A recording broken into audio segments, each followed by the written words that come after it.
Terkait pelayanan KTP dan akte kelahiran, bagaimana proses pengurusan KTP dan apa saja dokumen yang diperlukan? Pian di situ kan kayak kami ada SP SOP-nya sudah ada.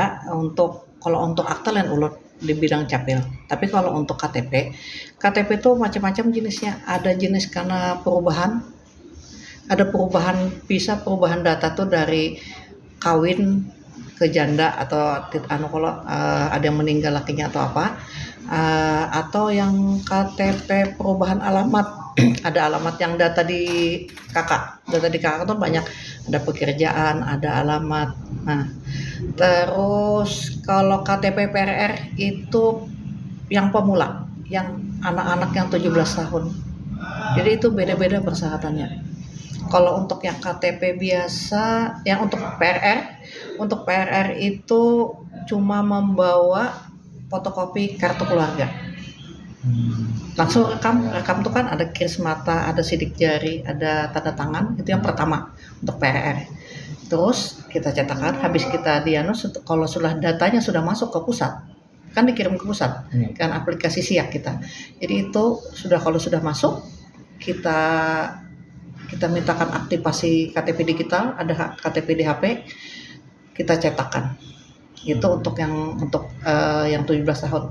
Tapi kalau untuk yang perubahan, misalkan ya perubahan ijazah dari pendidikan, kalau pendidikannya dulu SMP, sekarang sudah SMA, lampirkan fotokopi bawa kartu keluarga asli, tampilkan ijazah terakhir yang hendak diubahnya, silakan kita lampirkan, sampaikan dengan petugas di MUPA, kita ubah kakaknya dulu, kartu keluarganya kita ubah ke pendidikan terakhir, baru kita cetakkan KTP-nya. Sama halnya dengan elemen lainnya, misalkan statusnya, alamatnya. Nah itu kalau alamat karena ada di situ belangko, ada disuruh belangko alamat terbaru. Misalkan kadang-kadang ada pindah dari kecamatan Pulau Lot Timur ke Pulau Lot Barat. Nah, berarti di situ itu ada formulir itu kita diisi yang bersangkutan untuk mencatat alamat yang baru. Itu atau penambahan anak bisa, atau keluarga penambahan anak itu melampirkan akta kelahiran anak. Nah, itu kita tambahkan. Tapi untuk KTP itu setiap ada perubahan harus melampirkan. Misalkan ada hilang, melampirkan surat keterangan hilang dari kepolisian. Kalau memang ya tadi tuh, kalau memang ada statusnya akte ada kematian, melampir di kartu keluarga diubah. Setelah kartu keluarga diubah, baru kita cetakkan KTP-nya dengan status cerai mati, ada cerai hidup. Kalau cerai mati kan ada akta kematian, kalau cerai hidup ada akta cerai yang dilampirkan di kartu. Jadi intinya semua untuk perubahan KTP itu adanya di kartu keluarga. Nah untuk yang perubahan, tapi kalau untuk PR kan gitu kan. Gitu. Soal akte kelahiran tadi Bian. Akte kelahiran bukan porsi ulun, porsinya ke Kabid Capil. Kalau untuk Dapduk itu untuk KTP, KK, surat pindah, sama KIA. Ada 4. Mengenai programnya apa saja program sedang dijalankan untuk meningkatkan pelayanan Dukcapil dan bagaimana dampaknya bagi masyarakat? Kalau program kita sudah tercatat di Renstra Renja kita, programnya memang ada peningkatan pelayanan. Salah satunya kita tuh pelayanan ke kecamatan, karena tidak semua masyarakat bisa ke sini. Nah, bisa kan ke sini. Jadi kami ada pelayanan jebol, namanya jemput bola. Jemput bola itu kami biasanya ke kecamatan untuk melakukan pelayanan persis sama di sini.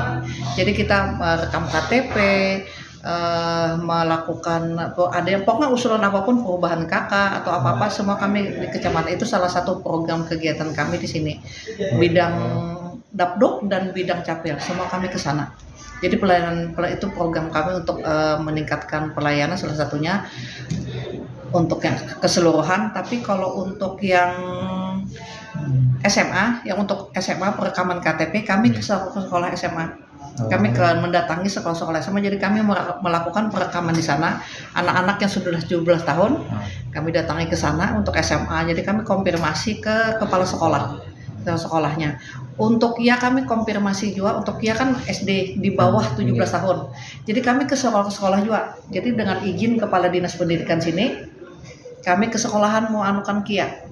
Jadi KIA itu kekanak-kanak itu kan jadi otomatis. Nah itu jadi untuk yang sementara untuk KIA yang ke kecamatan kami belum ada. Mudahan tahun ini di perubahan nanti ada. Tapi biasanya kami kalau memang ada via telepon via WA. Sampaikan kalau memang ada dengan kecamatan, sampaikan kalau ada kepala sekolah yang mau membuat KIA untuk anak-anak sekolahnya, silahkan kumpulkan berkas bawa ke sini. Kami yang membikinkan di sini. Ya, untuk sementara itu supaya cepat, karena kan untuk pekerjaan dinas kami juga terbatas. Jadi untuk yang ke kecamatan di luar dari kabupaten kota baru kami via telepon. Kalau di sini kami datangi setiap sekolah SD, SMP itu kami datangi. Kami lakukan sosialisasi. Kami datangi, kami mintakan untuk berkasnya, kami olahkan dia, kami berikan langsung. Itu wajib Pak Bu untuk yang KIA atau kekanakan harus dapat gitu? Sebenarnya bukan wajib, tapi itu kan kayaknya KTP untuk anak-anak di bawah 17 tahun. Ada KTP-nya ya. Itu kesannya KTP karena datanya tuh lebih lengkap lagi daripada yang orang. Kalau kita KTP kita kan nih, kalau KTP kita kan kededa ini nomor kakaknya di sini kededa KTP kita. Kalau untuk KIA tuh nomor kakaknya lengkap, nama orang tuanya di situ ada. Nah itu makanya KTP-nya anak-anak itu ya KIA itu. Nah tapi pada saatnya sudah umur 17 tahun itu dibawa, bisa sudah KIA merekam, langsung merekam ya. Karena di situ sudah ada nomor kakaknya ada, nama orang tuanya ada. Nah itu untuknya, apalagi kan KIA sekarang jadi salah satu syarat untuk ada pendidikan, salah satu bantuan pendidikan. Nah untuk masuk sekolah kami kerjasama juga dengan dinas pendidikan untuk KIA ini. Jadi kepala dinas pendidikan menyurati sekolah bahwa salah satu syarat penerimaan untuk murid baru salah satunya fotokopi KIA. Jadi kan kami ada sudah konfirmasi dengan kemarin dengan Pak Selamat ya gitu. Terkait masalah pelayanan akta kelahiran, bagaimana proses pengurusan akta kelahiran dan apa saja dokumen yang diperlukan? Oh, kalau akta kelahiran itu cukup surat keterangan kelahiran dari rumah sakit atau dari bidan yang membantu melahirkan. Yang jelas harus ada fotokopi buku nikah kedua orang tua, ada saksi, ya, terus fotokopi kartu keluarga.